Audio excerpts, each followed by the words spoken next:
Hello, everybody, and welcome back to the bonus special discography series within the Rock and Beards podcast. That's the show where we break down stuff that's bands, or in this case, Björk, and just go through the albums track by track, giving thoughts and opinions on every song, whatever just strikes out. That's the goal of this, to look for why these albums are made, what the artist is going for with each song, and just in general, why people love them so much. So since Björk is next level, and in this case, we are going to be talking about the album Post. I just felt like I had to go through all of her albums chronologically, and that's basically what's going to be happening with this series. My name is HSR, or Holden Stephan Roy.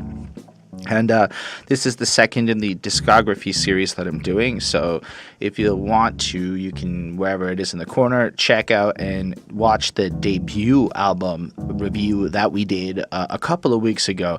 I don't know what the pace is going to be like on this, probably every couple of weeks, and I'll get into that once I start the show. So this is just a little bit of the intro bit. You can check the description of this video to see when the episode is actually going to start, because I want to let you know that there is a huge chance that you, person coming to this review, are a much bigger Björk fan than I am, and you've listened to her music a lot more and have connected with these tracks. So I encourage you to leave any comments you'd like to leave. I'm super open to have a conversation with you there, and if you do make that effort to leave me a comment, I will personally make that effort to respond to you pretty much as fast as I can. I mean, I've done it in like a minute or two, which maybe is a little weird, but if I'm sitting on my computer and I see the notification, I'm gonna answer it anyway. So I care a lot about the comments, and on the Björk debut review, I got this incredible comment from Massimiliano Praticelli. I hope I said that right. So this is a long comment. I'm not going to read the whole thing, so if you want to pause it and read it, I encourage you to. It's a very insightful one, and that's why I thought it was amazing, because reading stuff like this just helps me know what to look for when I'm going through this journey of her music. It's like all of the fans serving the role as like mentors to help guide me to the proper place of understanding. So he says, this is an amazing review. I was waiting so much for this to start. Do you remember me? And I did, because he commented on the Utopia review that we did. So I guess if you want to check that out, we reviewed Utopia when it came out, and that was an incredible album to me. It was one of my favorite albums of 2017. And so that was pretty cool. Plus, if I hadn't remembered him, I can always search through the comments, which I found another comment. Anyway, not really the point. Sometimes I ramble as part of either the charm or the shit that pisses you off on this show. So I think Debut is a very simple album for Björk standards. This is her timidly taking her first step. This music is extremely honest, both soul-stirring and heartwarming. It's quite naive in a good way, and there is that sense of wonder which is natural in children, though very thought-provoking at the same time. I think in the Anchor song, she intently removed any possible kind of embellishments in order to just say, this is the real me. This conflict between the Icelandic Björk and the Björk who's greedy for new experience, which is the theme that comes back and evolves in Post. Well, I guess that's a spoiler alert for the themes, as according to Massimiliano. Anyway, he goes on to just describe how the Anchor song connects the two projects, and really, it's such an interesting thing. It's definitely not something that I may have organically come to found, and it's also not the kind of thing that's the easiest stuff to Google, because I know a lot of people like to do the go Google that stuff before you review the album. I do, and there is information out there, and I do the best I can with it, but like one comment from such an amazing person like that is just so much better. So for me, that's what I want to build here, is just that type of sharing, because then everybody else coming to the review can add their opinion, and we can just all appreciate what the fuck Björk does like that, you know what I mean? Anyway, so I think we can get into it very shortly, and I want to just give a special thanks to the patrons in advance. Ismail Kadamsi, Chris Prado, Jonathan Barnes, DJ Black Hurricane, and Lindell Williams. We'll touch on that at the end of the episode. And on that note, I think it's time to start talking about Björk's Post album. And so what I found out right off the jump is there's a bit of a remix album to this one. So this whole review got delayed by a week, because I wanted to make sure that we also talked about Telegram. So I hope that's kind of exciting for those of you who are here. So we'll call this one a double whammy, just because technically on the Spotify list, Telegram would have been the next one on the list anyway, but doing a remix album, having just done this one, I wouldn't have cared as much in the talking of Telegram, just because, you know what I mean? Like, it's just the remix album, so it seems like a cool thing to accompany in with the post experience, like it's attached to it anyway. On that note, I think it's important to contextualize how familiar I am with Björk, because that's a big part of your experience too, is you seeing me. If you think I'm like some kind of expert, which I'm not, you're going to feel a certain way. Where if you understand that I'm very new to Björk's music, and for me, this is just like, I want to run through all her albums in the order that they came out, with the intention of kind of experiencing the journey of everything that led to Utopia, which I thought was such an incredible album. And I started, like I said, with the first one, Debut, went through it, thought it was incredible, thought it was fucking dope, and then here I got to Post, and I'm just going to keep running through it every few weeks. I think I've said that twice now, so sorry if that was redundant, but I'm just an open-minded person, and I haven't yet got to listen to a lot of the interviews and gotten into more of the stuff surrounding her per se. I've just kind of done with the albums at this point. I don't have a lot more to really add, just bear with me that this is all kind of new. I understand that during the process of this thing, she was dating a particular individual. I mean, during the process of recording Björk, and it's the same guy who took the picture that is for the album cover, Mr. Stephan Roy. I don't know how to say that. I'm so sorry.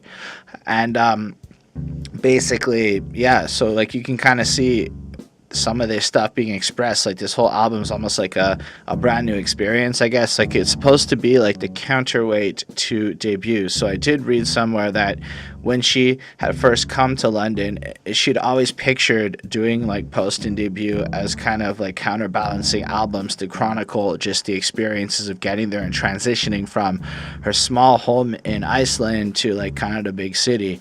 In a sense, it's kind of a cool idea. Like, I have always lived in a big city. I live in Montreal, so I don't really know what it's like to live in a small town, but if I ever did, I bet it would be a serious transition.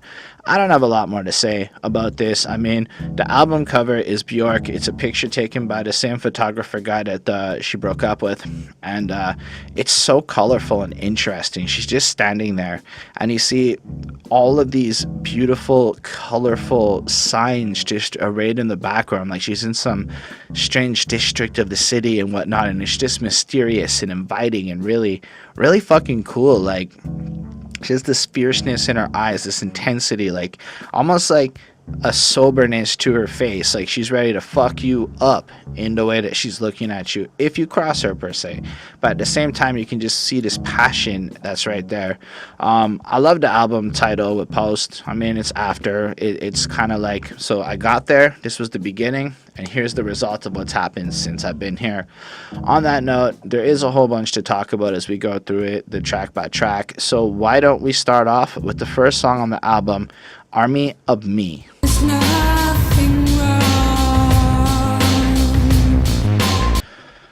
I mean, this comes in heavy. It is a strong start to the album. It has intense, almost industrial sounds, like almost like rock-infused energy to the track, as she has an intensity and almost an anger in her voice as she's raging out this almost subdued anger, right? Like, it's not like she's lost control. It feels like a threat. And I say that a little bit knowing kind of what the song's about, because Björk said it was kind of her brother was going through some annoying phase in life, and so she wrote this track almost in response to his whining and complaining and maybe not making the right choices and whatnot. And you can really see that reflected in the lyrics of this song. So stand up, you've got to manage, I won't sympathize anymore. Now, this is something I can very much relate to as a person, and if you watch this, little brother of mine, I'm sorry, but he can be a relatively annoying person in a sense of choices. Maybe he and I don't see eye to eye on the right way to live life touch things, but at the same time, he's totally able to complain and try to get your sympathy. And I reached a place where, and it created some conflict between us, where I wasn't able to really sympathize or give him what he was looking for in it. So when I heard this chorus, and if you complain once more, you'll meet an army of me. And you hear her almost scream it out, like she's ready to knock you the fuck out. Like, you look at that album cover, you picture this, and then, the video is really cool. I should have watched it again closer, but, like, it's really imaginative, and you almost see all this, like, car thing going through it. It's very sci-fi-esque, and I have to give Björk credit as far as the visuals go. I'm not really big on music videos, personally, but I really found myself watching the video to Army of Me, and I was kind of glued to it, just kind of staring like, holy shit, this is an experience and a half. And it's more engaging than the albums on debut. Maybe she had a better budget for it at this point, but I thought it was so fucking cool. Anyway, then you get to the second verse, and it's like, you're all right, there's nothing wrong, self-sufficient, please, and get to work. And from this, you can see that all the complaining that's going on, and again, I relate to this so fucking personally, is that this person isn't just really willing to do the basic necessities within their life. Like, and I can even relate to it in myself. When I was like, let's say 10 years ago, I quit a job, and I was living off of a credit card, and I was amassing debt that I couldn't deal with because I wanted to sit there and, like, watch TV all day and play some video games and pretend like I could afford to live some life where I didn't have to do anything. And then my life fell to shit, and it took years for me to ever really apply myself and do the basics. Go to work, get your paycheck, get your bills paid, handle your shit, work towards it. Then I added the dreams in and kind of built towards that. So now that I've been on my journey for this long, I can, like, look back and I can see this song talking about me once upon a time, but then you can also see it, I'm certain, if you ever get on this grind and you ever start to achieve some shit in your life where certain people, friends maybe, it almost feels like you've outgrown them, and when you hear their complaints and you hear their situations, it just, you want to explode like this. Now, to be fair, I've had very close friends where maybe I've said some shit that can be paralleled, like, and if you complain once more, you'll meet an army of me. And they listen and they respond, and then they'll do the same to me, and I listen and I respond, and that's some healthy shit. But it's when it's just, it doesn't work, and you get left to this feeling that's explored in the third verse with, you're on your own now, we won't save you, your rescue squad is too exhausted. And that's, like, just the redundancy of the situation when somebody's just kind of begging for help like that. Like, you kind of have to accept the fact that they just want your sympathy. They're not actually willing to do the things. Now, an unnamed person that is not my brother that I know of basically had a broken couch and just complained about it till his friend fixed it. And that was some fucked up shit. It was just like, I heard about it and I'm like, yo, like, you're too old to be put, like, it's just, when you look at that and you use people in that kind of way, inevitably you will be left on your own. And she's almost warning him that, look, I'm cutting you off. It's done. We are over on this side of the fence.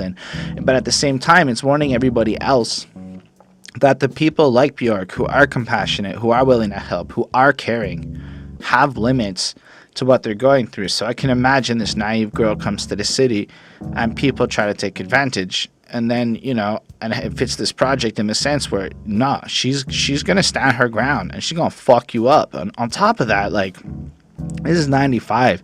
Björk sounds so fucking powerful. Like, I could just imagine just hearing this track compared to maybe some of the fluffier pop bullshit that's going on. And it's like, Björk has this energy that I find so attractive and interesting to listen to. Like, I just wish I could have a conversation with her. So if y'all know Björk and you want to set up an interview, that would be mad dope. On that note, the main track, as far as the music goes, it kind of builds in and it layers up in intensity. And like I said, it's got these drums that are heavy, this overall heavier energy. I'm so bad with describing the music. And it culminates and whatever. And then the remix side of things, because if we get to the remix, it's just like this more industrialized, screaming, pulsy. It's like, I believe it's like the Army of Me regular is 3 minutes and 54 seconds, and the remix ends up being almost a minute longer. And it's a lot less of her vocals. You kind of have this weird guitar screechy things also that kind of come in at the end with some head boppy rhythms after this culminating moment. So it's like nothing for like 2 minutes or like 2/3 of the song, just building up this beat. I'm talking about the remix now. And you're just feeling the energy of like this track. It's almost like I'm kind of pulling this because that's what Björk said she was going for with it, but she describes how she wanted Telegram to be more of a stripped down, bare bones, energy driven of what the essence of what the song is supposed to be. Hearing that and looking at the contrast between the more album worthy Army of Me, like it's almost like a single, like you can bang to that shit and it's fucking dope to listen to. But then you listen to this remix, and honestly, I had this experience with the remix album where the first time I heard this, I was like, fuck that, this is trash. And then I realized what the fuck Björk is weird actually means, because like I didn't think she was that weird on debut, and even listening to Post I was like, that's not that weird. But when I listened to Telegram, I was like, okay, we have entered the Björk is weird zone as far as I'm concerned. Now I realized that listening to Björk is very similar to listening to like lyrically dense pun-driven hip-hop. I'm talking about the proper shit. I'm talking about the stuff that you actually have to listen to 5-6 times to catch the nuances of the situation. And I feel like with the entire Telegram, actually with all of what I've heard of Björk, you have this experience where the first time you hear the song, you're hearing the song, and I feel like I go through this with most music actually. Like your first listen, your brain almost just encodes this is a new stimulus and what's not. Your second listen is when you start to really, because your brain almost expects what's going to start coming. You kind of remember what's about to happen next, so you can start focusing on the different elements of what's going on. By listen 3 or 4 though, your brain is maybe broken shit down, and that's when you start catching the fucking little brilliances of what's going on. So I ended up listening to Telegram for the first time while I was at work, and holy shit did I not feel that shit. I then proceeded to listen to the album, and maybe I had, you know, was in a chiller mind state, if you can catch my drift, and it was quite nice, and I had my headphones on and I was just in the zone, and I realized how fucking cool and well put together the energy of the songs on Telegram are. So if you're looking for something that's based on listenability, I don't know if Telegram's gonna be for you unless you're into weird shit. But if you look at it like Army of Me, this kind of broke it, and it's like late on the album. It's track 9 on Telegram, but I'm doing this in the order of Post, and it's like this fucking angry, explosive, like you get the actual emotion that she's going for almost vocally in the standard Army of Me, but in the instrumentally driven one, until about 2/3 in, when it culminates into this remixy techno-y kind of feel as she goes Army of Me, and it just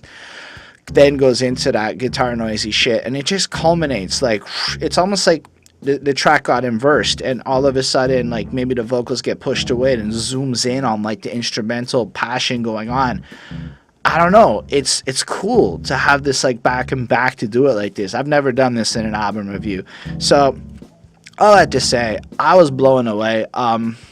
Björk blows up a museum in the music video, and then the letters fall and it just says mum. I don't know why I wrote that down, but I felt that was significant enough to point out. Björk blows up a museum. I remember that now. Still, I gave the original version on Post. That's how we're going to call it, the original. That's a 5. That is a mind-blowing fucking next level experience. I connected with it. It was hella dope. The remix version gets a 4.5 after multiple listens. It was not a 4.5 at first. I almost upped every grade on the remix when I checked it out today again to make sure it's still... Because I realized I liked it a lot more on like listen 5 than I did on listen 1, so I had to, but I gave it a 4.5. Like I can vibe to that shit now. It took a few listens, but now I feel it, right? And it's cool. So 4.5. Anyway, the next track is called Hyper-Ballad, and I guess it's the family tree version.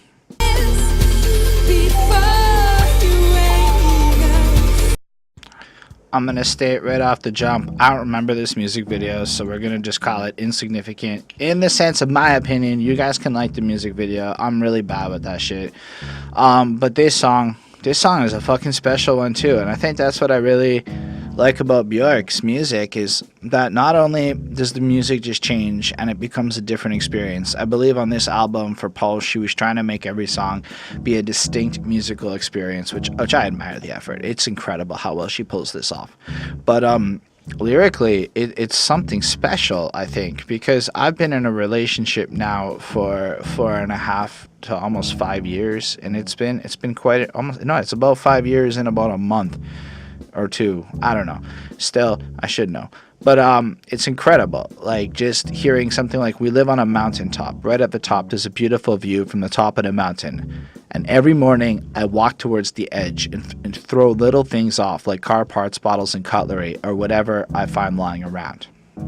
So it almost sounds like my life is perfect. I've got what I want, and I look at this almost like a metaphor to the relationship of a situation. Like, basically, I'm happy. I like what I have here, but still, every morning I go off on my own and I just do some destructive bullshit. It's almost like, I don't want you to see this weird ass shit that I'm doing, and I feel like we all have that stuff. Like, I'm certain that there are things that she does not feel comfortable with me knowing about. Like, she might do on her own business that I've never, like, she might have some weird ass shit she does that I've literally never seen, heard of, or know about. And honestly, there might be some weird shit I do that she just may have never noticed. And, you end up finding solace in how you hide your little weird intricacies from people. Anyway, in her case, it might be being explosive enough to throw mundane objects off of a fucking cliff. It's completely irrational. It's completely almost dumb, but it's become a habit, a way to start the day, right? It's just like something that she does now. And then we don't know why at this point in the song, but the music kind of builds up. And in the original version, it's almost got this more dancey kind of music feel, like this really cool pop-driven thing. I really love the energy of this song. And as the song goes on, it's almost like layers kind of flow into it to increase the energy impact of the emotion she's going for. On the remix, it's all sorts of strong-ass violin string sounding shit, super excessive and whatnot, and loud. Honestly, this was one song that I went from hating the remix on to absolutely falling in love with once I listened to it more and more again. As it culminates into this chorus, I go through all this before you wake up so I can feel happier to be safe up here with you. So I guess I interpret this as she takes her time to go do her little crazy shit, this little semblance maybe of her life before being with somebody else. And I relate to that because, like, I guess at work, me and the dudes will talk about, like, have our lie around in our filth, disgusting fucking days where you might eat exorbitant amounts of food and, like, it falls on you and you're like, she's not here. And you just do it because you haven't been a bachelor in years and you absolutely miss it sometimes. Not like enough to go back to it, but you just still miss it. And it's almost like there's a version of you that's single and a version of you that's in the relationship. And after a while of being in the relationship, you kind of crave parts of you as single. So you find like this little solace to do it. So maybe it's watching, maybe it's video games or I don't know, whatever it is. Y'all have your own versions. You know what weird shit you do to vent or express. Or maybe you have some creepy shit that you just do that's weird. You just don't want anyone to know. I think I'm being redundant.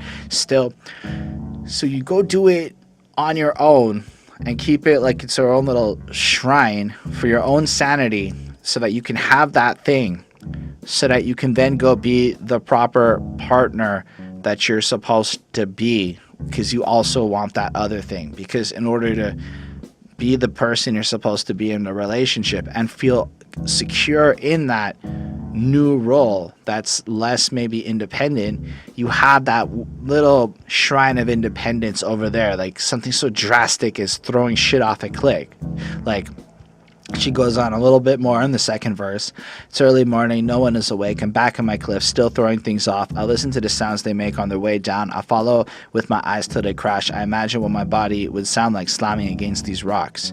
So she's kind of throwing stuff down, and then I thought it was interesting how even there's this semblance of throwing herself off the cliff, which if you look at it in the semblance of a relationship, right? So you go do maybe these little self-destructive things. Now maybe let's talk about it in like something like infidelity.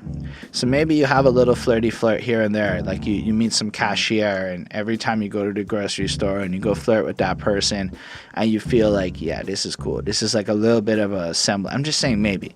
And then every now and again, as you're going through the flirting, you consider what it would be like to throw yourself off the cliff. Actually fuck this person. I had that little side thing to go ahead and pursue that next situation. But in a sense, what you're doing with that, when you throw yourself off, would be sabotaging your actual relationship through some kind of self-destructive behavior. Anyway, and when it lands, will my eyes be closed or open? So when you go through that self-destructive thing, will that person still be there? Will it end stuff? You almost fantasize about flirting with the end of a relationship. And honestly, I think most people who've been in a long ass relationship that's serious, not like some petty shit, like where you're actually trying and whatnot, and like you absolutely wake up and have moments where you kind of feel like you gotta go do some crazy. I'm not implying that you go cheat. I'm saying that you might have this need to go find some semblance and anchor yourself to the person that you were before being in that relationship. You have this panic that you'll lose yourself or some other crap. Anyway, it culminates and it just fucking explodes up. And honestly, whether it's the beautiful crescendo, I think that's the right word, of like multiple violins exploding in your ears while she's like screaming like, I go through, I don't know if the right singing part, but like she screams it out and you feel her getting louder and more intense and the music builds up around, or even in the same way in a calmer but more pleasurable, we'll call it. So let's say the violin version is more explosive in terms of the energy of what you're feeling, this anxiety, this excitement of the situation, versus the more song version, which is more encompassing as like, this is actually something you want to vibe to. It's a great fucking song. But both do the same parallel course of explosiveness at the end, where you just feel like, honestly, you just want to stand on top of a mountain and scream out like the lyrics to this track and whatnot. And I think it's fucking incredible. Both versions of this song get a 4.75. Like on the one hand, you get orgasmic sounding levels of passion, and on the other hand, you get a bless ass fucking song. I'm blown away. Björk is absolutely fantastic. Since I know like people who come to these reviews like it when I like stuff, I'm so happy that I don't have to fake any of this. This is pure, genuine. I like what the fuck I'm hearing. On that note, we can move on then to the next track on this project, which is called Modern Things.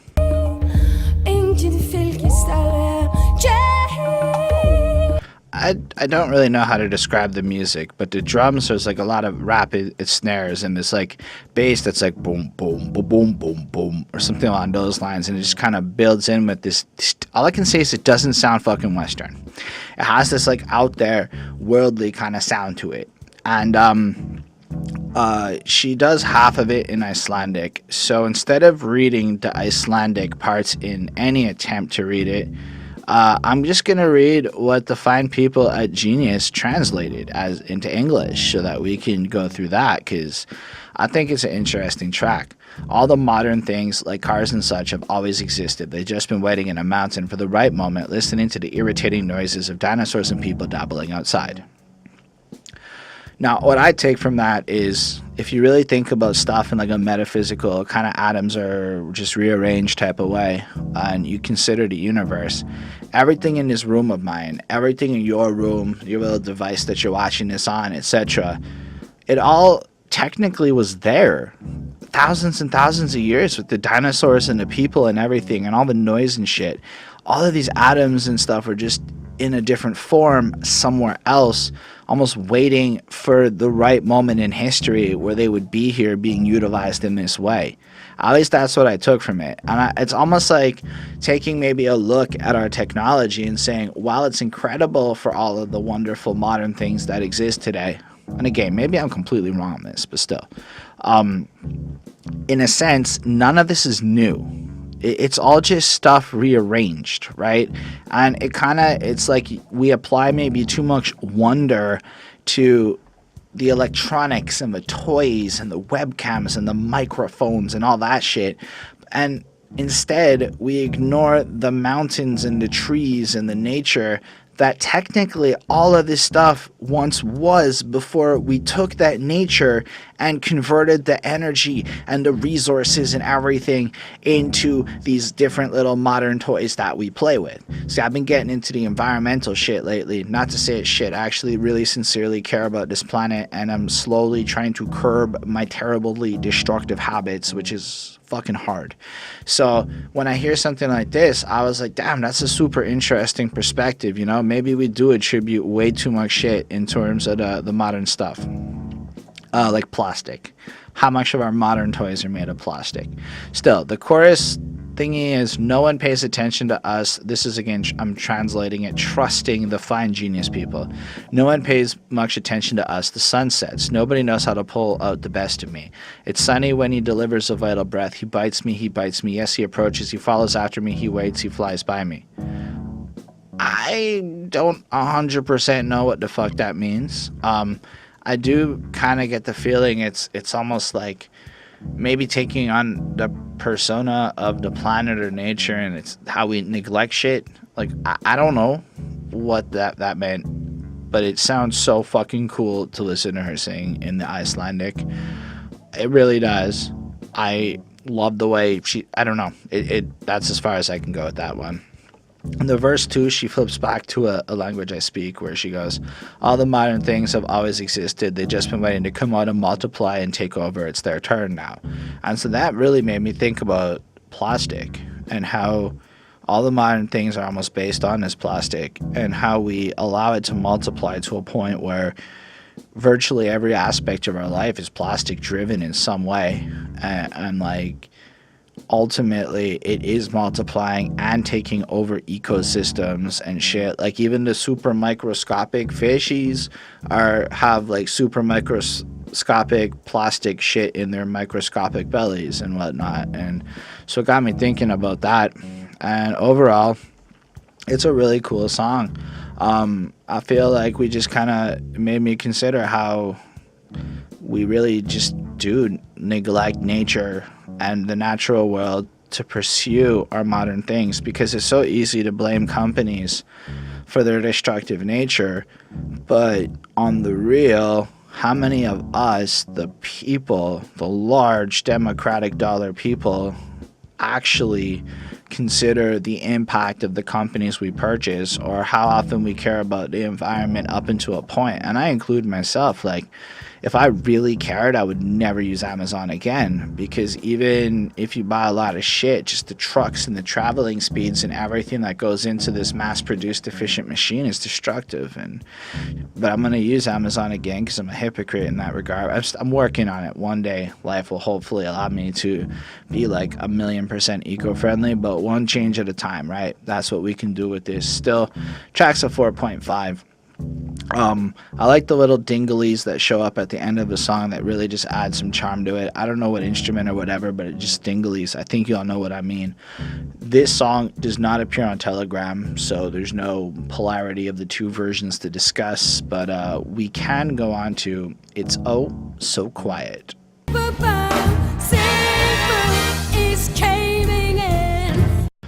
This song is also not on Telegram, but apparently this song is a strange exception for Björk, because it is a cover. The original writers of this song is, I'm just looking at Betty Hudson, and it's the same song as Oh So Quiet. So it's this little 1950s track she redid, and it's a really fun song. At first, I was like, oh crap, it's show tunesy, really not my style of music.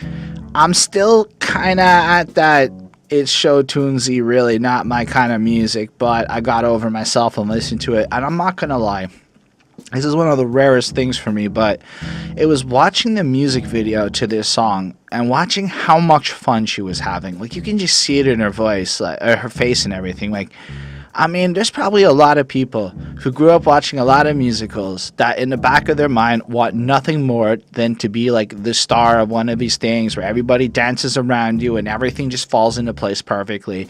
And she does this like little sequence, and I couldn't help it but crack this smile and feel completely enamored as she danced around. And I'll be honest, you can tell she's not a professional at this kind of thing. But she went in with 100% sincerity, sold it so well that I came to really like this song for one of the first times ever because of the music video. But it's a weird one, right? Like, so it's like, shh, shh, it's oh so quiet, you know, so still, you're all alone and so peaceful. And she keeps shushing between those lines, and it's like really melodramatic. And then it's so calm and quiet, you know, your life's lonely and boring. And, you know, that's the narrative of the verse. So it's this contrast between when you're single and you're pining and you just want to be with somebody and everything's quiet and boring, and in our world, that's when you're glued to the social media and you're just kind of cruising through Facebook going, why can't the person just talk to me? I digress.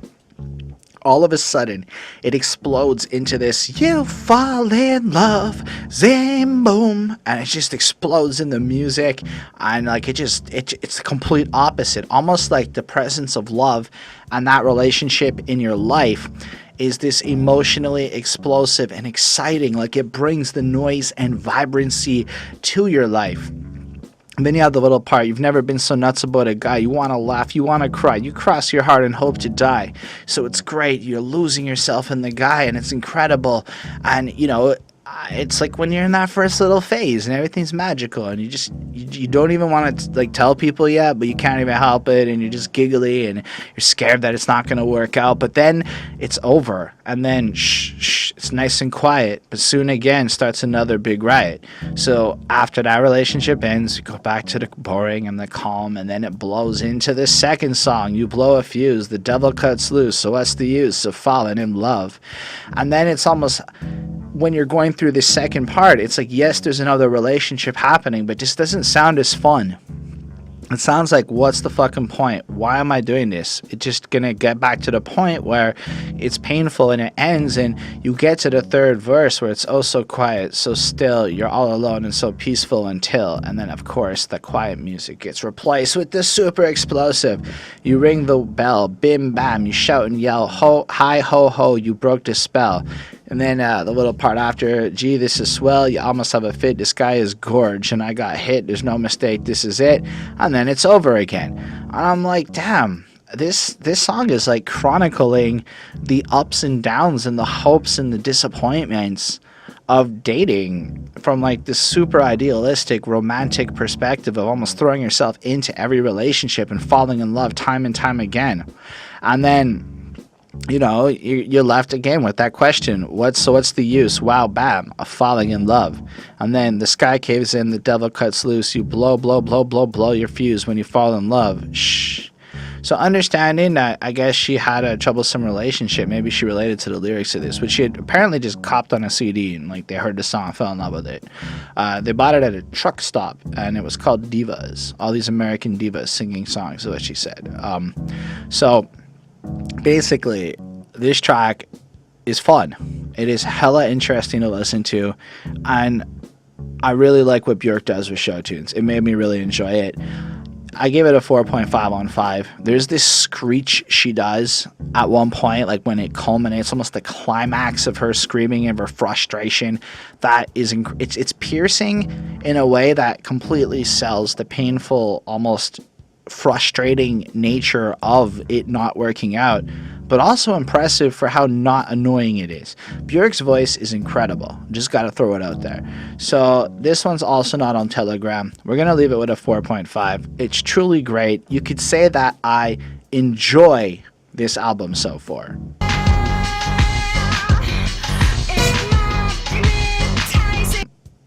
So this one is like, I don't know if I enjoy it as much. The track is kind of like very repetitive compared to maybe some of the other ones, almost like it's meant to be more groove driven. And yes, it builds up and it does it, but it really sticks almost to the core sound, I feel, a little bit more. Lyrically, it's got, I wish, I want to stay here, I wish this to be enough, I wish I only love you, I wish simplicity.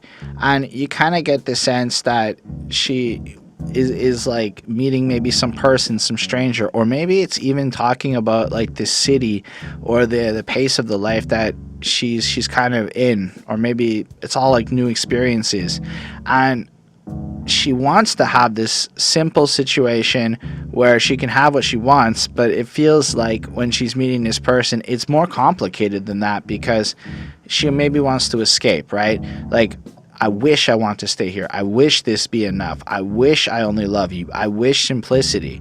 But that implies that there is this person that none of these things check true for, that she's kind of with now. So then it goes into this like little pre-chorus where it's like, look at the speed out there. It magnetizes me to it, and I have no fear. I'm only into this. Enjoy, enjoy, enjoy. So I think, again, she looks around the city, and I think it really is more about the city than it is about maybe a particular person, or maybe the impact of the city on relationships. And when you're in a city, like, and I mean, I've always been in Montreal, it's a fast-paced environment. Everyone's in a rush. Everybody's late. Strangers don't have time to talk to you. There's always something to do. There's always somewhere to go. Like, if you live in Montreal, every day of the year, there's a thing to go do, and you're almost encouraged to get out there, and you'll find your independence, you know, and it's almost hedonistic in its sense. So when you get to that enjoy, it sounds like go out there and be in the world, and it almost calls away from the calmness and the more meaningful simple things of maybe a simple relationship. And if we think about it maybe from a more romantic sense, it's almost like saying I could lock myself down with just you, or I could go fuck like a slut, and I don't mean that in a negative sense. I'm not really trying to slut shame. I just didn't have a better word. I could go fuck around. I guess there's no real way to put that proper. I hope you guys got what I was trying to say. And it's almost like maybe that conflict, and the city almost encourages you into that promiscuity as opposed to taking it. And if you consider her coming from the little town to the big city, maybe her old values are being pulled into question.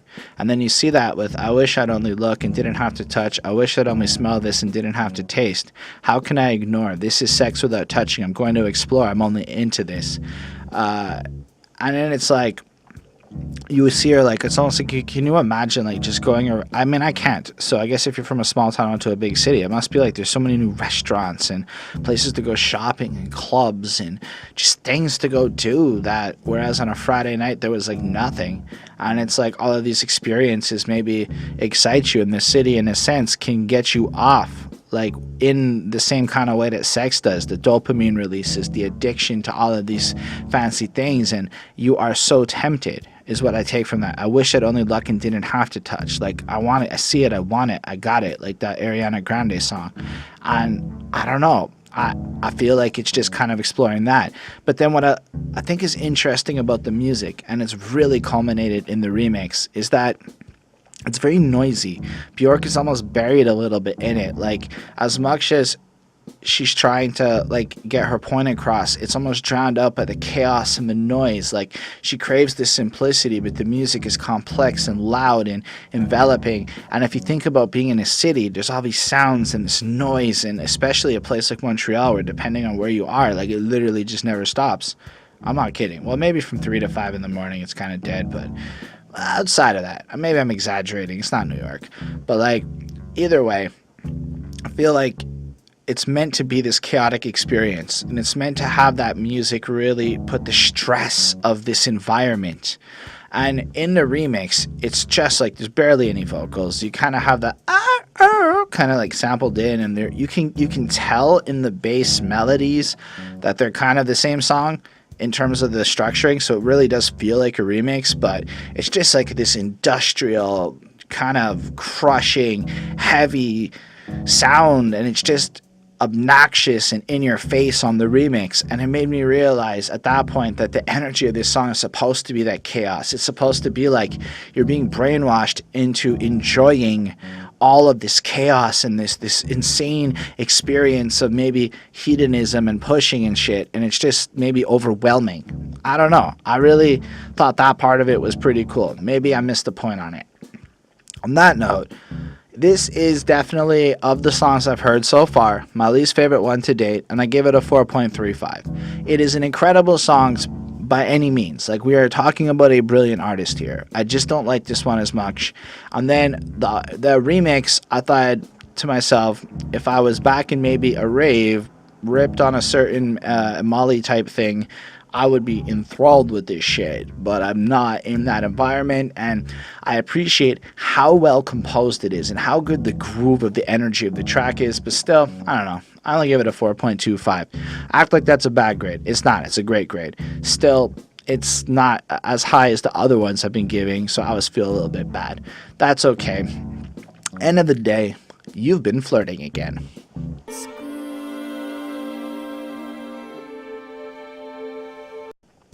So, there are two versions of this one. And the first one is very short compared to what we've heard. It's only 2 minutes and 30 seconds songs. Sorry, it's only 2 minutes and 30 seconds long. And it's calm. It has this almost fluty, airy kind of feel to it. The song's called You've Been Flirting Again. And I think you're supposed to be keeping that in mind as you listen to the words, all that she said was true. All that she said was true. Give her some time. Give her some space. All that she said was true. Then in the second verse, all that she meant was good. Same kind of shit. Then the third verse is how you reacted was right. How you reacted was right. Give her some time. Give her some space. And it's super ambiguous and whatnot.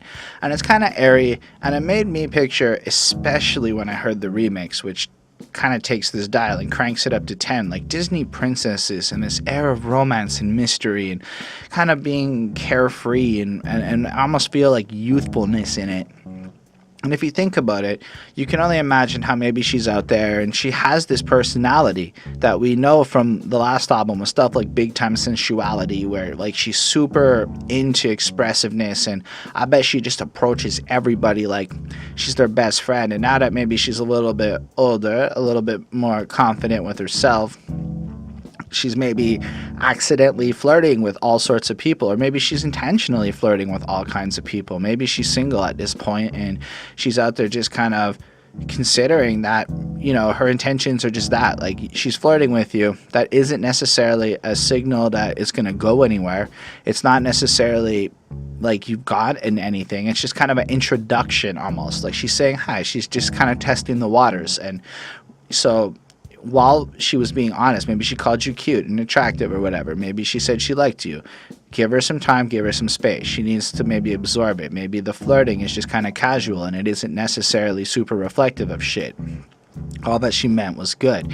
So maybe if it turns out that she wasn't that interested and she's moved on and stuff, when in that moment when she was just flirting with you, it was totally an innocent thing. Like, since we've all seen the Tinder world and learned a lot about what online dating has revealed about it, you can imagine how many guys maybe Björk flirted with and changed her mind on, who got completely butthurt over the fact that she no longer was interested in them.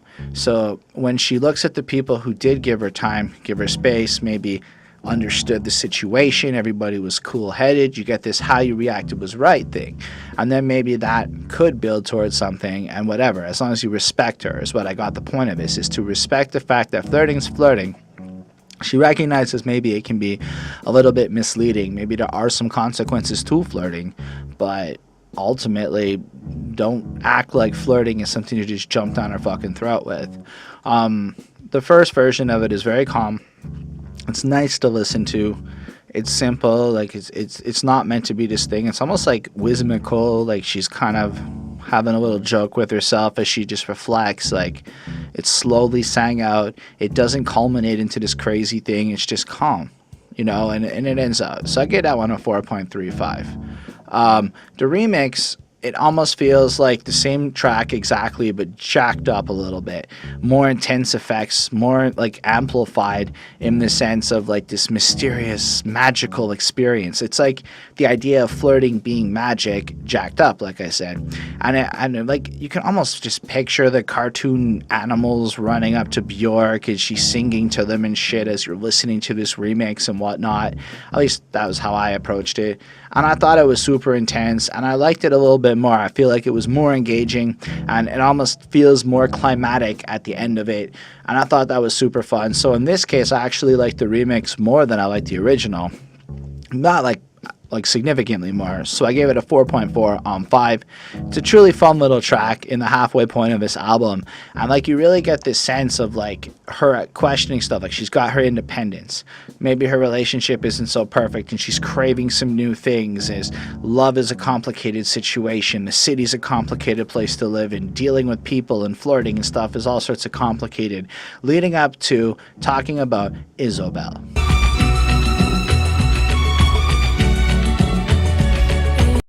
I feel like this is the remix version that actually had a remix version that is the most similar to the original, to a point where I could barely tell the difference between them. There is differences, like the mixing changes the emphasis on certain things, and I don't think it's not exactly the same, but they're so similar that I'm having trouble describing to you the differences, and I can't actually tell which version I like more.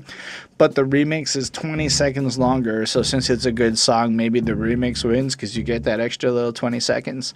Either way, this one she did not write by herself. Apparently, she had written an entire book full of like lyric, like just notes of what she could do with this song, and she was fucking losing her mind, and she couldn't write it. So she contacted Sjon, S-J-O with an accent, and I have no idea how to say that, a friend of her, an Icelandic poet, and they got together and they wrote out this crazy song. So it's inspired by magical realism. I'm reading this off of Genius because I can't word it better. The lyrics of Isobel tell the story of a girl born in the forest who sends a message in favor of intuition and instinct to the inhabitants of the city. This track marked the first contribution of this poet and Björk. So when I thought about it now, with the context of that little build-up I've had, it's almost like we can get to this point where she's maybe looking at how she sees herself, or how maybe she's communicating with this energy inside of it. So in a forest pitch dark, glowed the tiniest spark, it burst into flame like me, like me. My name Isobel, married to myself, my love Isobel, living by herself. So now it's like, you know, you think about it, you know, she's out there in the world, in this city, and she's maybe found this like characterization of this person or this symbol that she can relate to and aspire to be. Maybe I'm misreading it a bit, or maybe she imagines herself as Isobel. In a heart full of dust lives a creature called lust. It surprises and scares like me, like me. You know, you look at maybe her experiences, and she probably has some super authentic experiences, and they're probably challenging, and she's had ups and downs and all sorts of stuff going on, and you get the thing that she find, like, I don't know, I just feel like she's a real person listening to this, like somebody that's exciting, that's willing to push taboos and shit. When she does it, she means to. Moth delivers her message unexplained on your collar, crawling in silence, a simple excuse. In a tower of steel, nature forges a deal to raise wonderful hell like me. I don't really fully understand how this is a person inspiring other people to do shit, like the description says, but I do see how maybe she feels like this Isobel creature is calling to her in a sense where she's relating to her, that's encouraging her to go in a more liberal, express, hedonistic almost. It's almost like embrace the hedonism of your world and stop making excuses, pursue your shit, go do what you gotta do, even if you're gonna make mistakes and whatnot. Overall, this feels like this crazy mythical adventure, this fucking interesting experience. I gave this song a 5 on 5. I gave the remix a 5 on 5. I can't tell the difference that much. So to me, they're both incredible. To me, this song is one of the highlights to the album. Like, she's just like, my name is Isobel. Like, you just kind of get enthralled. Like, it envelops you, and you almost get sucked into it, like some siren in the distance calling you out into the water to drown and die and shit. I was a little morbid. Still, 5 on 5. Track is next level. And why don't we talk about love as we go through an adventure on Possibly Maybe. Perhaps spending little time with. I mean, Björk said that the way she structured this song is she wanted every verse to represent a month of a relationship, and this is probably about photographer dude that we mentioned a bit earlier, and chronicling maybe how that relationship progressed, and he's still like involved in making the album and shit, so everybody's a good sport. I don't know, maybe they weren't good sports.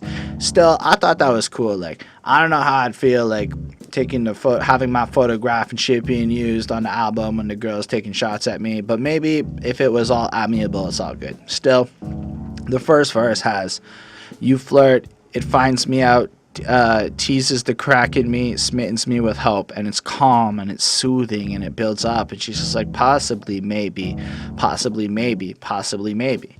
So when you think about that chorus, she's just kind of pensive. You meet somebody new, you're in the first couple of dates, it's exciting, you know, possibly, maybe this is going to grow into this wonderful situation.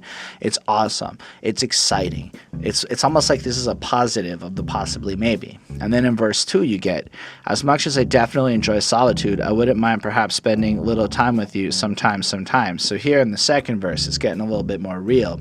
You like your independence. You like being alone, you know, maybe you like waking up on your own. You don't want to have to deal with somebody in the morning. And then As time has gone, this person's crept into your mind, and all of a sudden you're like, damn it, I actually kind of wish they were here more. Or you find yourself alone and wanting to be around that person more. So, it's exploring, it's growing. So possibly, maybe, probably love. So we add that variable into the chorus, and again it flows, and as the song progresses the beat kind of evolves and adds different elements to express the emotional tone, right? And then the third verse, in the third month of this relationship, everybody knows that's when shit gets real. Uncertainty excites me, baby. Who knows what's going to happen? Lottery or car crash, or you'll join a cult. So maybe she's talking to her friends and everybody's wondering about the future and it's all crazy. Maybe it'll be like this is winning the lottery, or maybe it's going to be like a car crash, or maybe you'll die and you'll join a cult or some shit. And it's really like it's almost building up. It's still happy. It's good. Like probably, maybe, possibly love, possibly, maybe. This is probably, maybe, possibly love. So it's almost like we're adding more probablys. There's less uncertainty. Like we're almost deciding that this is actually happening, that this is actually moving forward in the way it's going. So things are good. The first 3 months have built up. Trust is there. Boom. We are moving forward to Mon Petit Vulcan. I don't know how to say Vulcan in French, but I do know how to say Mon Petit. Your eruptions and disasters, I keep calm. Admiring your lava, I keep calm. So I think the Mon Petit Vulcan is she's talking about her French boyfriend, so it's a little shot so he knows what's up.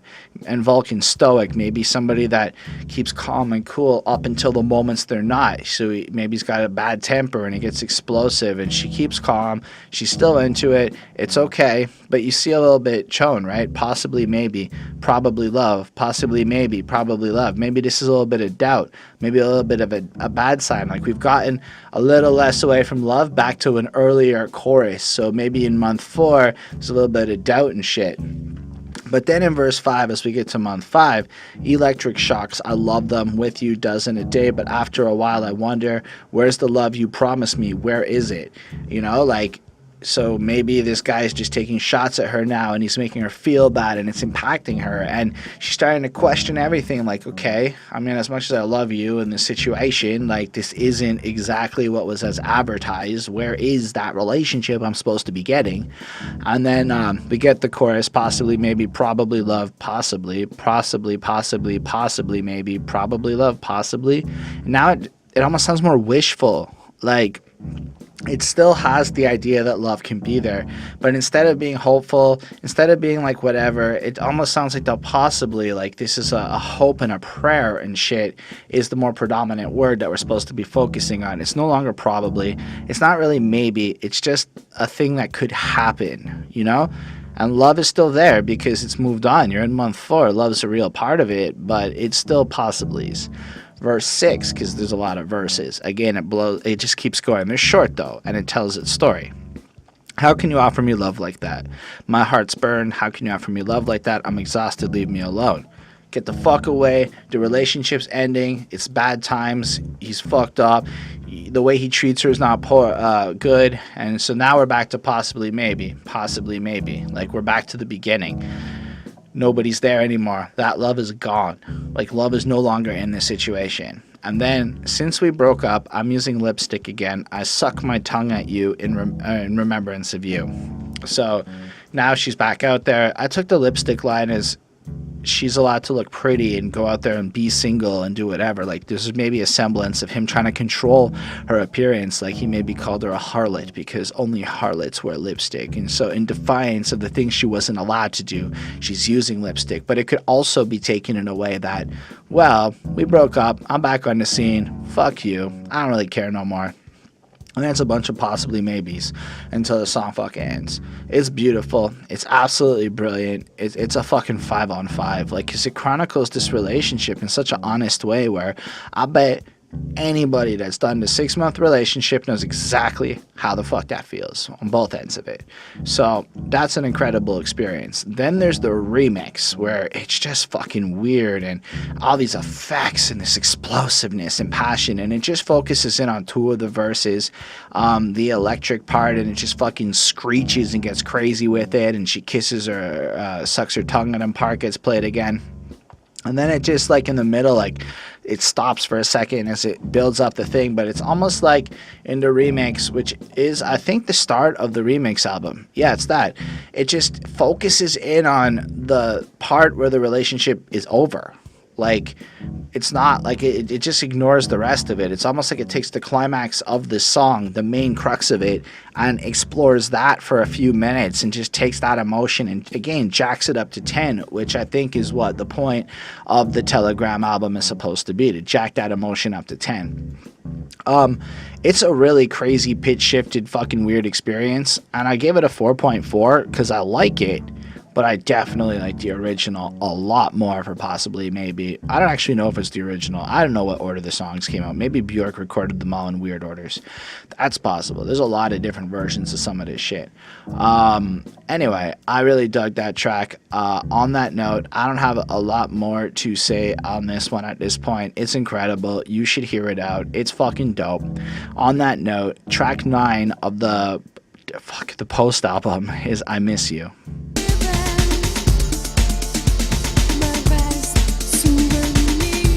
This is a freaking interesting music video where Björk becomes a bunch of sexy-ass cartoon characters and flows in and out of reality. She looks freaking hot as a redhead, not even gonna lie. This is a really cool song.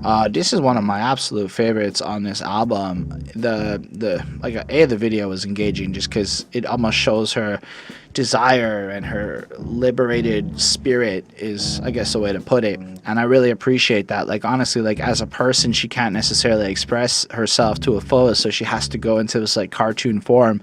And even in the video, you get this little commentary, like, she can't be naked unless she's a cartoon character or some shit like that, you know? Oh, apparently, I think it was possibly maybe, well, let me double check that.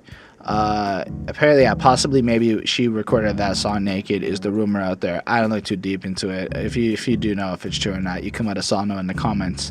But as far as I Miss You, this seems to be like almost like a love song to a person she hasn't met yet, her utopian person. So the relationship's done. Now she almost wants to meet the next dude, and she's just maybe a little bit in heat almost. It almost sounds like she's ready to go, ready to meet this amazingly sexy individual to, like, take her away and charm her. And the music has just got this tango Latin feel that just kind of makes you want, I don't know, maybe I'm picking the wrong words, but it just makes you want to dance and move and vibe to it, and it has this great and sexy energy to it. I miss you, but I haven't met you yet. So special, but it hasn't happened yet. You are gorgeous, but I haven't met you yet. I remember, but it hasn't happened yet. So it's almost like she's envisioning this person through this effort of visualizing her dream partner into real life. And we see this in the chorus. And if you believe in dreams, or what is more important, that a dream can come true, I will meet you. And honestly, if you think about all the business strategies that people tell you about life, you're supposed to visualize your dream, this grandiose thing that you're going for. And then you're supposed to work backwards and figure out how to get there. So it's almost like she's taking that approach of successful business dealings in finding a partner that she finds suitable. I was peaking, but it hasn't happened yet. I was giving my best souvenir. I miss you, but I haven't met you yet. I know your habits, but wouldn't recognize you yet.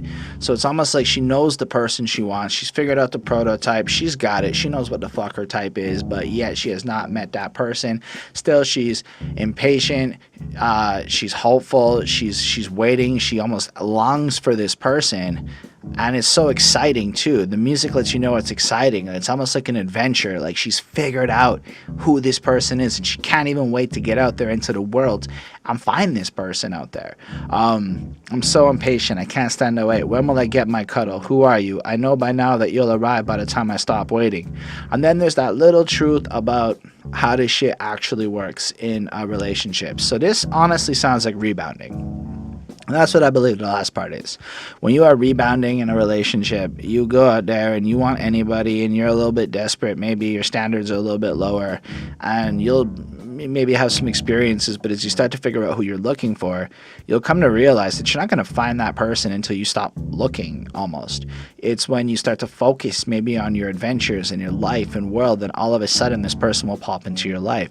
So it's almost like as she's longing and longing this whole way through, she gets to the end part where she realizes, yeah, but if I keep doing this, it's not going to happen. So I thought it was an incredible track. Really realistic again, and that's what I think is amazing about her music, is that she talks about things, male, female, whoever you are, you will appreciate it or enjoy it because she is talking about base human emotions. It's almost like she's taking a very George Carlin approach to the way that she does songwriting. This is such a relatable little ditty. And then you go to the remix, which is fucking hip hop, like this jazzy New York hip hop fucking groove ass shit. It features this rapper Dobie who comes and pops up. He says shit like, "I had a dream, I was missing you, and I miss you, and if I miss you, then I'll be there with speed," etc. And I guess it's kind of corny, but it is really tight. It's well rapped. It fits well in the Björk thing. It's kind of unexpected, but it's truly fucking enjoyable still. The beat on the remix or the beat on the original, it's two completely different vibes. Like the remix is fresh as fuck compared to the original, but the original gives a 5 because that vibe is next level incredible. Dobie's a little corny, but the overall vibe of the remix is still dope, and it gets a 4.5. All right, there's 2 more left on post to talk about, so why don't we move on to Cover Me.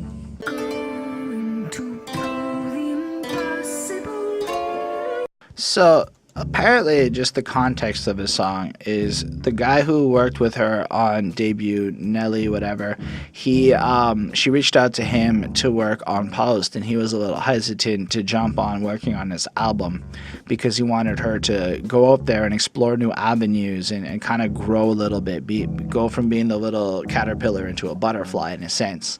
And what's interesting is this one was completely produced by Björk, so she made this one almost in an attempt to lure him into working on this project. This is from her words. So the lyrics to this song is, "While I crawl into the unknown, cover me. I'm going hunting for mysteries, cover me. I'm going to prove the impossible exists. This is really dangerous, cover me, but worth all the effort, cover me." So she's going out there to create this next album, this next project. Whoops, sorry about that. Where she's going to explore the world, and maybe she's afraid of dealing with this album on her own and having to maybe have new trials and maybe be more of a project manager and less of a resource. And you kind of feel the music is airy and light. The original's only 2 minutes long, and it just kind of dingles in, and it's calm, and you just get the sense that she's a little bit timid here, and she's just looking for somebody to come help her, just have her back, make her feel more secure, more confident in the situation. Not that she's not going to do it. You get the sense that she's going to do it either way, but this is almost like a humble way for her to ask for help. Then we talk about the remix. So the remix of this track has the same bass essence of it, only it's got this crazy drum and bass fucking feel to it that builds up, and it goes from being a 2-minute song into, being a 6-minute and 22-second experience. And I could tell you one thing, the music is a little better in the remix. The drum and bass mix, I love drum and bass, so it's fucking next level for me.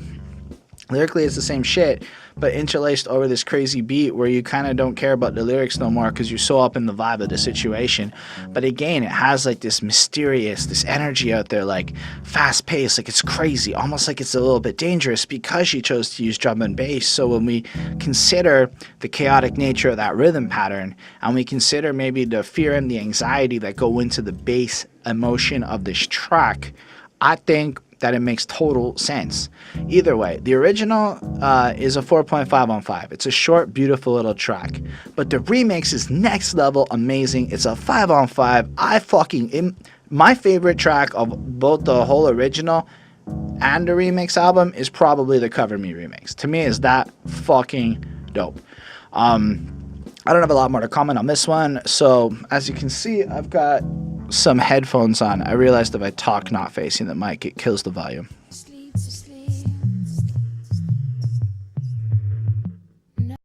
I'm gonna take a guess that this whole song is like playing with sound. Like the way, I guess sound engineering has evolved to a point where all these effects can come in, and it kind of makes me think of my dad telling me these stories about the early National Lampoon tapes where they would play up on the fact that you'd be stoned in a car and they would make you go left to right and back and front and play up on the effects, because that's what the car stereo allowed you to do.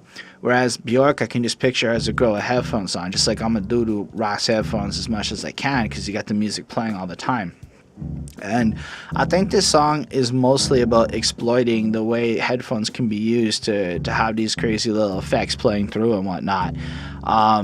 I don't know. It seems to be a little bit almost like a love letter to the music that saves her life, so we're not. Like, genius to fall asleep to your tape last night, so warm, sounds to go through the muscles, these abstract wordless movements, move, move, move. They start off cells that haven't been touched before. These cells are virgins waking up slowly.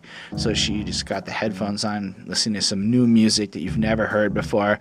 I would say that my reaction to there's more to life than this might be what she's describing. Like, when I heard that track, I didn't even realize music could be made like that. It lit me up as if the cells that processed that song were a virgin. So music has this effect on you where it can excite you and delight you in that regard. The chorus has my headphones, they saved my life. Your tape, it lulled me to sleep.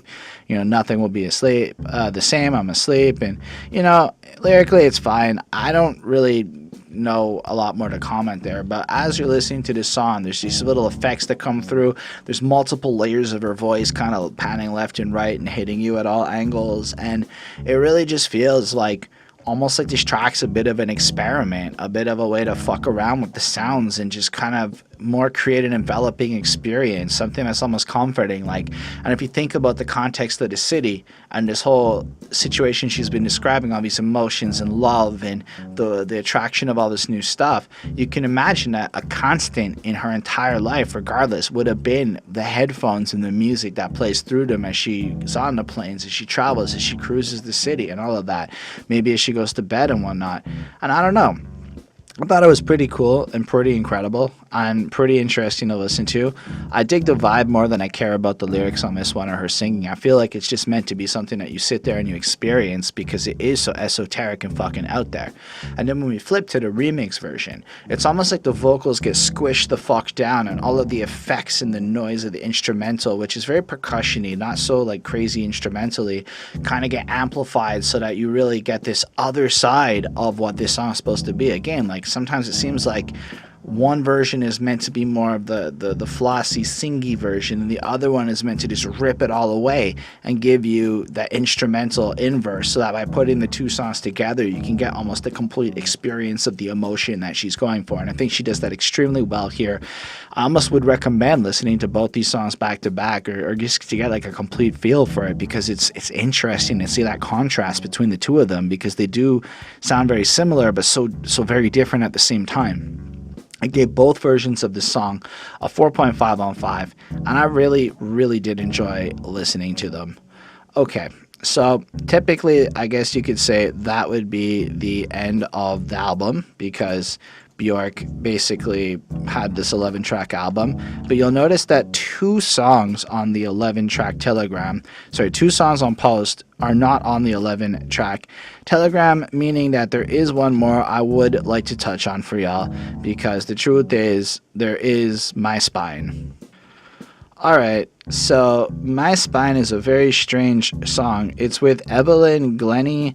What is it that she plays here? I'm not really certain. This is tingly instrument that it's just such a strange fucking sound in my opinion. I haven't heard anything really like it. I'm not really sure. Well, I've heard shit like it before, but like it's just almost xylophone-esque, like doon doon doon doon doon doon, kind of like weird, erratic.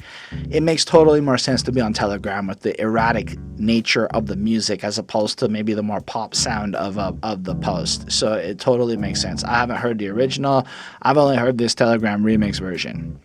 This seems to be Björk's getting a tingling sensation that runs down her spine when she sees beautiful people. Like, I adore her back of necks beautifully shaven. It gives me always, always, always, always, always, always. I said it a lot there to emphasize, because she really drives it in. Like this always happens. Like, it's an exciting, like almost something to look forward to, intense experience. A pretty rush down my spine. All those boys with fascinating fingers working, creating, touching their tools gives her a rush. Tell me stories. Play me the tunes that crack you up.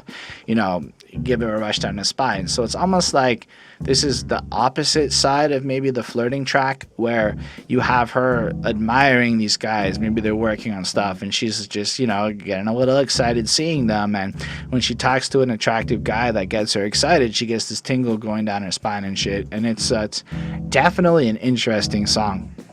I say that because I've never really heard a song like this before. I don't listen to a lot of avant-garde music, so hearing this was a very strange thing.